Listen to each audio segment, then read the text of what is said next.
Yeah, you're listening not to the right hook, you are in fact listening to Off the Ball with the Right Honourable G. Hook standing in for all the other chancers that are normally in the chair.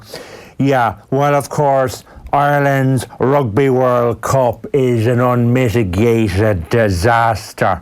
They have blown any semblance of national optimism to smithereens, and if that wasn't bad enough for you, there's a hurricane on the way, both here and there. Yeah. Then, of course, after this defeat to the figurative and literal minnows of international rugby being so catastrophic, what I did notice was looking at the game when they replaced their 5-foot-nothing scrum half with another fella who looked like the offspring of an undernourished blue bottle.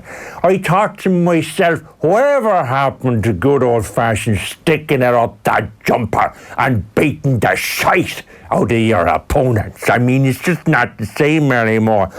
Watching this defeat unfold was like getting a box set of Fair City as a birthday present. It was a car crash more embarrassing than Richard Keogh's, and it was the most humiliating representation of Ireland since Linda Martin sang Up All Night to Get Lucky on the Late Late Show.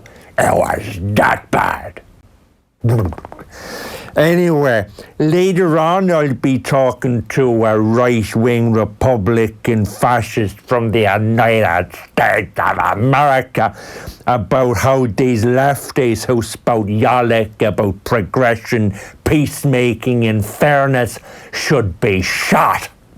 But firstly, I'm joined from Kobe by Ireland captain Rory Best.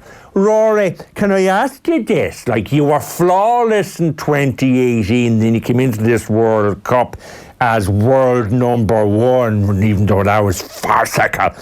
But can I ask you this? Why are you now so bad? Hey, look, you know, it's all part of the plan. You know, we talked before the game about going out there and getting an early lead and giving away loads of penalties and eventually making a bollocks of it. And I think we did that really well, to be honest. Look, you know, it's all part of Joe's plan to lure New Zealand into pretending we're poison and catch them off guard in the quarterfinals when we reveal our true colours. You know, look, for this plan to work, we have to keep our opponents wondering, are we shite or are we not? And whatever else we're doing, we're certainly doing that very well. Look, that's enough out of him. That's enough out of Rory Bastard. What are you talking about? Look, even when I can hear you properly, I can barely understand you. Anyway, after the break, I'll be joined by a gorgeous bird who also happens to be a doctor, and we'll be discussing everything from a Calorglan farmer's nostril hair to my own personal issues of an itchy scrotum, which, by the way, has now developed into a full-blown rectal rash. So we'll be getting to the bottom of that. Risteard's rugger thing. On Off the Ball. With Vodafone, official sponsors of the Irish rugby team. Team of us. Everyone in.